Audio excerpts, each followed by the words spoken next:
Haleluya.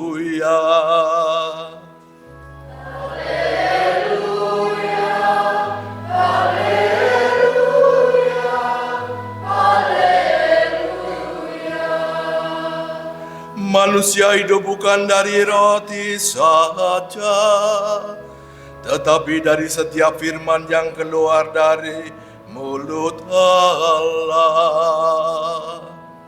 Haleluya,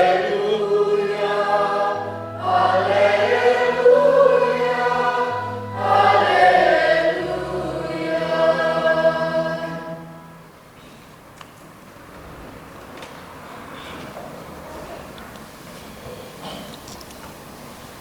Tuhan sertamu.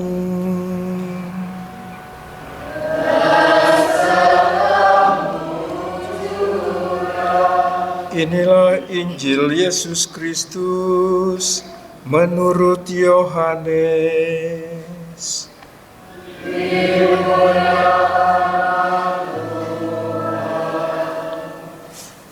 Injil Yohanes bab 6 ayat 24 sampai 35. Roti hidup. Ketika orang banyak melihat bahwa Yesus tidak ada di situ dan murid-muridnya juga tidak, mereka naik ke perahu-perahu itu lalu berangkat ke Kapernaum untuk mencari Yesus. Ketika orang banyak menemukan Yesus di seberang laut itu, mereka berkata kepadanya, "Rabi, bila mana engkau tiba di sini?" Yesus menjawab mereka, "Aku berkata kepadamu, sesungguhnya kamu mencari aku bukan karena kamu telah melihat tanda-tanda, melainkan karena kamu telah makan roti itu dan kamu kenyang. Bekerjalah bukan untuk makanan yang akan dapat binasa, melainkan untuk makanan yang bertahan sampai kepada hidup yang kekal, yang akan diberikan Anak Manusia kepadamu. Sebab dialah yang disahkan oleh Bapa Allah dengan meterainya." Lalu kata mereka kepadanya, "Apakah yang harus kami perbuat supaya kami mengerjakan pekerjaan yang dikehendaki Allah?" Jawab Yesus kepada mereka, "Inilah pekerjaan yang dikehendaki Allah, yaitu hendaklah kamu percaya kepada Dia yang telah diutus Allah." Maka kata mereka kepadanya, "Tanda apakah yang engkau perbuat, supaya dapat kami melihatnya dan percaya kepadamu? Pekerjaan apakah yang engkau lakukan? Nenek moyang kami telah makan manna di padang gurun, seperti ada tertulis, mereka diberinya makan roti dari surga." Maka kata Yesus kepada mereka, "Aku berkata kepadamu, sesungguhnya bukan Musa yang memberikan kamu roti dari surga, melainkan Bapa-Ku yang memberikan kamu roti yang benar dari surga. Karena roti yang dari Allah ialah roti yang turun dari surga dan yang memberi hidup kepada dunia." Maka kata mereka kepadanya, "Tuhan, berikanlah kami roti itu senantiasa." Kata Yesus kepada mereka, "Akulah roti hidup.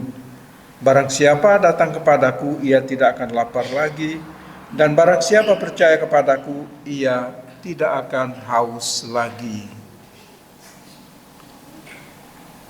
Demikianlah Injil Tuhan.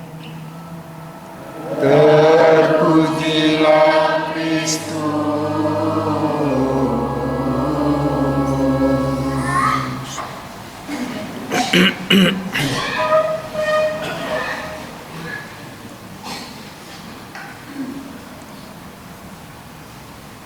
Yesus bersabda, "Sesungguhnya kamu mencari aku bukan karena kamu telah melihat tanda-tanda, melainkan karena kamu telah makan roti itu dan kamu kenyang."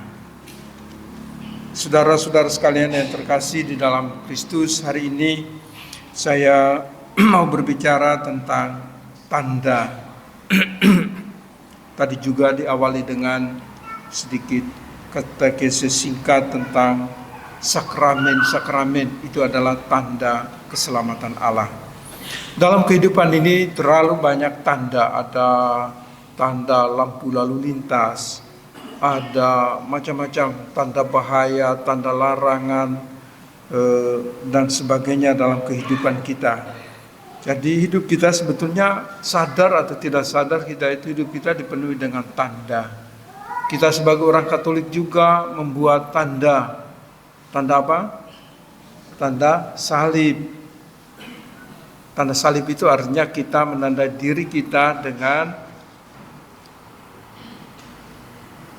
kalimat syahadat kita. Percaya pada Allah, percaya pada Yesus, dan percaya pada Roh Kudus. Itu tanda. Jadi kita juga harus memahami, mengerti akan tanda-tanda itu. Nah, apalagi di dalam gereja kita banyak sekali tanda. Ada kita doa selalu lilin. Lilin ini tanda hadirnya Kristus, cahaya Kristus. Ada lagi salib dan macam-macam tanda itu. Oleh karena itu Yesus menegur orang banyak itu yang minggu lalu diberinya makan itu loh. Diberi makan 5.000 laki-laki itu ketika Yesus menggandakan roti. Maka Yesus menegur mereka, jangan-jangan Anda mencari saya ini motivasinya supaya makan gratis. Jangan, makan kenyang gratis itu diberikan oleh Yesus. Tapi Yesus berharap supaya tidak hanya sekedar makan, tetapi mereka bisa mengerti tanda hadirnya Allah dalam diri Yesus Kristus. Dalam bacaan pertama dari kitab Keluaran juga Allah hadir dalam tanda lewat memberi makan mana atau roti dari surga dan juga burung puyuh sebagai lauk pauk mereka. Jadi ini tanda yang harus mereka mengerti, yang harus mereka pahami. Tapi bangsa ini rupanya tidak cukup untuk mengerti. Bangsa ini selalu bersungut-sungut. Tapi kalau kita sebetulnya mengerti, memahami situasi geografis di sana, di daerah Mesir sampai ke Yordan, Israel, sebetulnya kita bisa mengerti, kita bisa memahami kenapa mereka itu mengeluh, kenapa mereka itu berkeluh kesah. Ketika melewati Laut Teberau, Laut Merah itu, mereka sudah 3 hari tidak dapat minum. Padang gurun, padang pasir. Mana ada pohon, berteduh pun tidak. Jadi bangsa ini memang ditempa di padang gurun menjadi bangsa pilihan. Mereka adalah bangsa militan. Tapi ya bersungut-sungutnya itu. Tapi Tuhan tidak lelah. Dia hadir lewat tanda-tandanya. Misalnya mereka keluar dari Laut Teberau 3 hari berjalan, tidak dapat minum. Mereka mulai mengeluh. Musa menemukan 1 palung air, ternyata pahit. Kami tidak mau minum, ini pahit. Musa berdoa kepada Tuhan dan Tuhan bilang, ambil kayu itu, lempar ke dalam air itu supaya air itu menjadi tawar manis. Itu tanda. Kayu itu tanda Allah. Sama seperti tongkat Musa yang memukul Laut Merah dan terbelah menjadi 2, itu juga tanda Allah. Tongkat itu menjadi tanda hadirnya Allah untuk menyelamatkan umatnya. Maka Yesus selalu berulang kali itu mengajak kita untuk mampu mengerti, memahami tanda-tanda itu di dalam kehidupan kita setiap hari. Di dalam bacaan Injil ini yang biasanya Yesus mengenyangkan perut orang itu, kali ini Yesus membuka tabir dirinya bahwa aku adalah roti hidup. Setiap orang yang datang kepadaku tidak akan lapar lagi, dan setiap orang yang percaya kepadaku tidak akan haus lagi. Dalam ayat yang ke-35. Yesus mau menunjukkan bahwa aku tanda Allah yang nyata di tengah-tengah kamu. Tapi orang-orang itu yang banyak itu, mereka masih minta tanda lagi. Tanda apa yang kamu perbuat supaya kami bisa percaya? Mujizat yang dilihat itu hanya sekedarnya saja, bahwa yang penting kami kenyang. Dan mereka tidak mampu membaca tanda hadirnya Allah. Mujizat itu adalah tanda hadirnya Allah. Tapi bangsa ini begitu tertutup hatinya. Sehingga kalau Yesus mengatakan bahwa akulah roti hidup, maka sebetulnya kita semua ini hidup oleh Kristus. Karena Yesus berkata, akulah jalan, akulah kebenaran, akulah hidup. Dan setiap kita yang percaya kepada Kristus, kita percaya pada kehidupan, dan kehidupan Kristus itu berdiam dalam diri kita untuk menghidupi kita semua.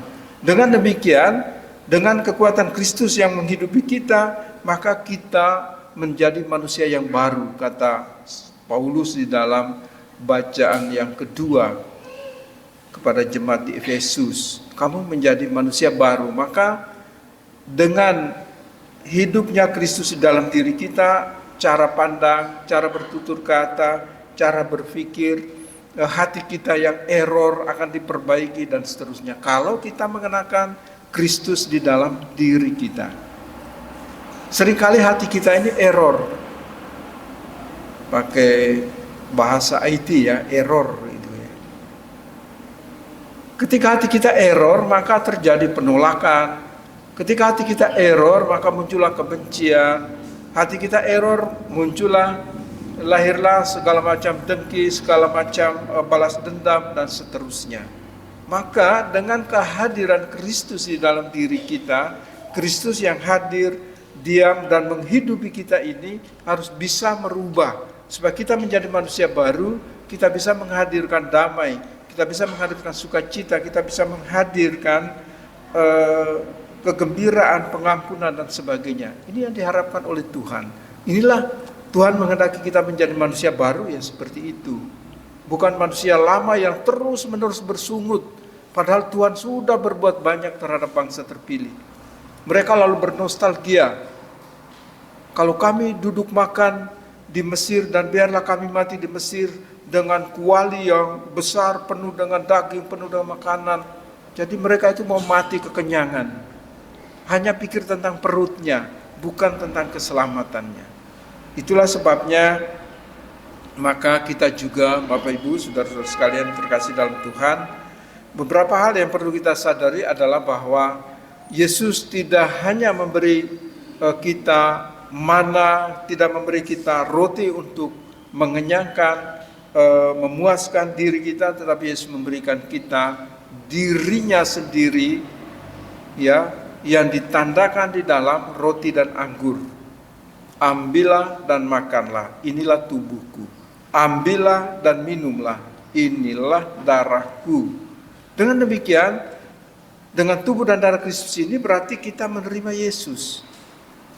Oleh karena itu, kalau kita menerima komuni, harus hati kita jangan syarat oleh pesta pora dan kemabukan, kebencian, balas dendam dan sebagainya itu loh.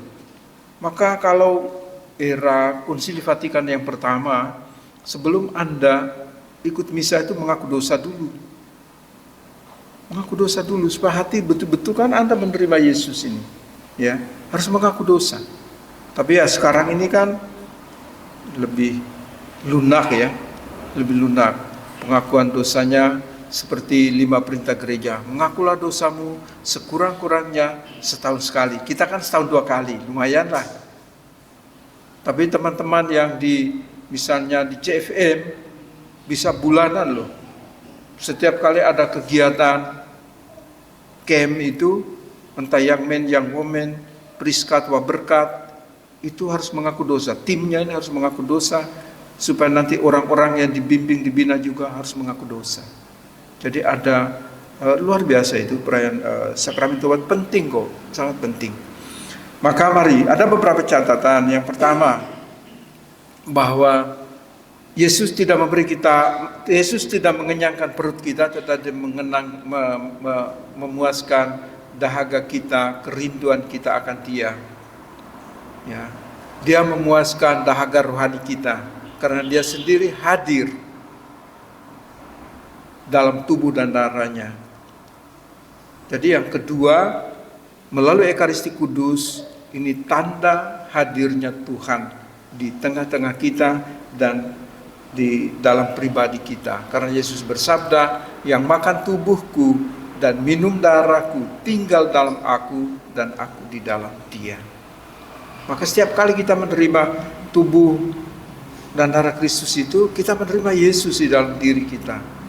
Maka, tapi kadang-kadang saya pikir mungkin kita tidak ya, di sini tidak, paling kita ngobrol seadanya. Tapi di beberapa tempat paroki-paroki besar, mereka keluar itu lalu ceritakan orang lain di halaman gereja loh. Padahal baru aja keluar dari beberapa meter dari situ, ibu itu si anu loh, gini. Waduh, wah ini bukan manusia baru ini, masih manusia lama yang bersungut-sungut itu. Harusnya kita komuni itu, kita hidup sebagai manusia baru, yang santun, yang ramah, dan seterusnya dalam kehidupan kita. Jadi mulailah kita di sini, umat kita di sini, mulailah bertobat. Paling tidak besoklah baru ceritakan orang lain, atau 2 hari lagi. Jangan di halaman gereja lah ya. Kasihan ya. Sudah Yesus tinggal dalam dirimu, dan di dalam dirimu itu ada Kristus, terus kamu membicarakan hal yang baik, yang kurang santun, itu juga ya tunggulah 1-2 hari, 3 hari lah. Jangan baru keluar ya, nanti saya salami sambil nguping saya. Tapi umat saya baik, saya bersyukur kepada Allah, nggak ada yang cerita yang aneh-aneh lah gitu ya. Bapak Ibu saudara-saudara, inilah jadi Yesus menghendaki supaya dia tinggal bersama-sama dengan kita dengan memberikan tubuh dan darahnya. Dia tidak mengenyangkan perut kita, tetapi dia memuaskan dahaga rohani kita. Yang datang kepadaku, dia tidak akan lapar lagi akan kehidupan rohani. Yang percaya kepadaku, dia tidak akan haus lagi akan kehidupan rohani. Maka kita semua yang datang setiap hari Minggu itu, kita ini diundang oleh Tuhan. Jadi mari kita hayati hal ini, tanda-tanda yang diberikan oleh Yesus kepada kita, supaya apa? Supaya kita semua boleh memperoleh keselamatan dalam kehidupan kita saat ini di sini, dan juga pada saat kita dipanggil pulang oleh Tuhan. Kemuliaan kepada Bapa dan Putra dan Roh Kudus. Marilah kita menanggapi sabda Tuhan ini, tapi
such a